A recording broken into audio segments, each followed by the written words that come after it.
to another exciting episode of the Million Dollar Peddlers. I'm Paperboy. And I'm Mr. Magazine.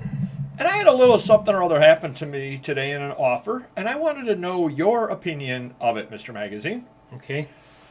So, and I also want to know your opinion of what you thought their thought process was behind it and whether or not it was effective or not. Well, this sounds like fun. So, I had a magazine up that I wanted $28 on free shipping. Okay. It was a Baseball's Best magazine from 1960. The gentleman made me a $24 offer. Very fair offer. Yeah. What he wrote in the offer spot where you can make a little note, I am not a dealer. I'm a collector. Okay. What do you think of him using that? Why do you think he used it, and do you think it's effective? I think he must have thought he was lowballing you, and a dealer would lowball you. But being a collector, you'd be more inclined to accept the low offer. Because it's going into his collection as opposed to... Right. And to me, it's irrelevant because you got a bottom line you want to sell it for, and you don't care if he's reselling it or not reselling it, but that's just my opinion. Now, have you ever used the I'm a collector card? Never. Okay. That I can I don't... No, never. I can never remember doing it. No, I don't think so. I actually do use that from time to time when I'm dealing with a dealer, but they tend to know that I'm a dealer as well, and it'll be one of those, I'm buying this, I'm buying this, I'm buying this. These I'm reselling to make money. These are actually going into my collection. Yeah. For some reason, I do the demarcation with people that I deal with on stuff that, don't worry, this is going into my collection. Yeah, I mean, the only examples where I would do that is someone comes in with a collection of He-Man and this and that, and there's a couple Star Wars things. I would say, oh, that's cool. I collect those things. I might keep them for myself, but I don't make an offer on things and tell them it's for my collection to get a better deal or anything like that.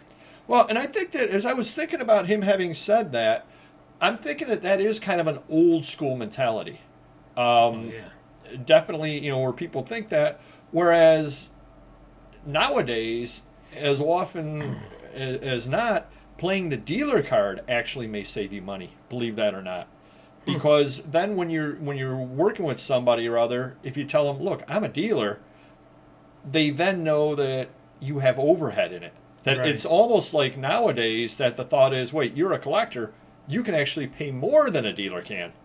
Right. Because a dealer has, selling on eBay, okay, you're going to buy it off me to sell on eBay. I know you got a 13% nut just to start with, just on the eBay fees. Yeah. Plus, you've got to make money. You've got this. You've got that. You've got time involved. Well, maybe, and again, I would have accepted a $24 offer no matter what he told me he wanted to do with it. Yeah. Doesn't make any difference. But it's almost like the tables have flipped some now. That nowadays, you're a collector. Well, you can certainly afford to pay more than a dealer can. Yeah. Just kind of wondering what you thought about that as far as, He said he's not a collector or not a dealer. He said he's not. He said, I'm not a dealer. Yeah. This is going into my collection. Did he live in Las Vegas and maybe he's not a dealer dealing cards at the table? Yes, that's exactly what he meant. No, you don't think so? He lived in a ritzy area about 15 minutes away from where we're sitting right now. Oh, okay. Good to know.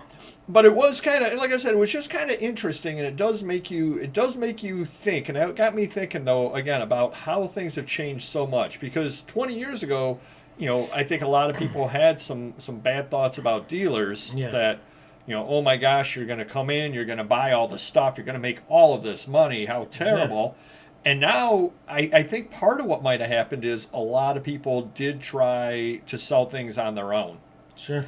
And I think that gave a lot more of an appreciation for the difficulty of selling things. That, I've got a bunch of stuff around the house. I'm Joe Schmo. Oh my gosh, I put up on Facebook Marketplace and every other email that I got was a scam. They all wanted my number because they wanted to do this. They wanted to scam me. Then they said, I'll be there, hold it for me. And they never showed up. Yep. Then they showed up, and then they downplayed the item, and they tried to get it for $40 when I said it was going to be $80. Then what a nightmare. I don't want to ever deal with this again. Yeah. Whereas in the old days, those guys make all the money. Right. I think that enough people have tried to do it at this point that there's a much greater understanding across everybody that it's not easy. No, we're not making money doing nothing on our chicks for free. That's not our world. when things get into it. So I don't know. I just found it to be an interesting thing to see, and I see what he was trying to do, and it would be interesting to meet the gentleman because I would suspect that he's probably an older person. Because again, that is something or other that 10 to 15 years ago might have worked a little bit better because people, oh, it's a collector, oh, it's going to a good home kind of deal. Right. What I get a lot of, and you may too as well, is it could be an elderly gentleman, and he could be a disabled vet. He's on a fixed income. It's all he can afford, and it's something based on a military magazine or something like which usually if it's not too low, I will accept a low offer and something like that. Well, and whether they're telling the truth or not, I don't know. I don't care. If I'm happy with that price, I'm going to go as low as I want to go, and not too low. And another one that you'll get, or that I've gotten, and I don't know if you've gotten these or not. And again, sometimes I might be a little too naive and a little too trusting on things, but again, like you've said in the past, as long as I'm making money and it's hitting a minimum bottom line that I'm willing to take, obviously I'm not going to lose money on a deal, regardless. But I got one the other day that I'm a teacher, and we are only allocated so much money to spend for classroom, and I think that this would go good in the classroom because, and I looked at what the item was, and I said, okay, yeah, it does make sense. This would work in a classroom. Sure. It was something with the history. I'm a history teacher. I want my children to see this. And I'm looking at it going, I can accept that offer. It's not the perfect offer, but on the other hand, and whether the person writes that to everybody and isn't really doing that, I don't really know. You got to have a little bit of faith in people. Right. But I also made money on the deal. Sure. Or the saying where this is based on similar comps over the last 30 days. I get a lot of people saying that as well, And it's like anything else. If it's something expensive, I'll check the comps and make sure he's telling the truth. If he is, like I said, I'll accept an offer that I'm happy accepting.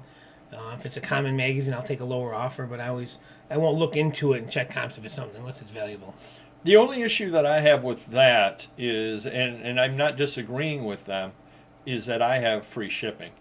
Right. So a lot of times when they make, these sell for $8 to $12. Yes, they do, plus shipping. Right. And you're offering me $12, so I will offer it back at that point and say $16 because they sell for $12 plus $4 shipping. You're getting free shipping. Right. And those I will do that because no, that's not apples to apples. And another one that I'm sure you've gotten before that I've gotten. I'm buying this for the local historical society. Oh, yeah. I'm buying for, and again, like anything else, does the story add up? Is this something or other that would work for a historical society? And am I making money? That obviously is what it all comes down to. Is I'm a business. I'm not a charity. I can't afford to be listing stuff and selling it for less than I can. And be losing money all the time. But yeah, it is interesting the notes they put in there, and I hadn't had somebody in a long time say that I'm a collector outright. Now I've had people say, "Oh, I hope I get this. This would go great in my collection. This is the last one that I need," or something or other like that.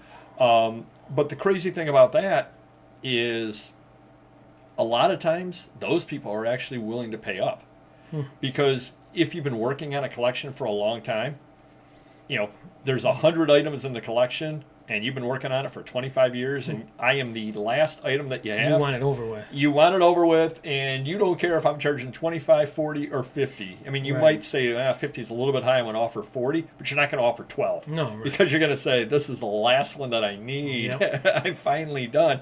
Because what happens if you offer 12, I say no, and somebody else buys it. Yeah, true.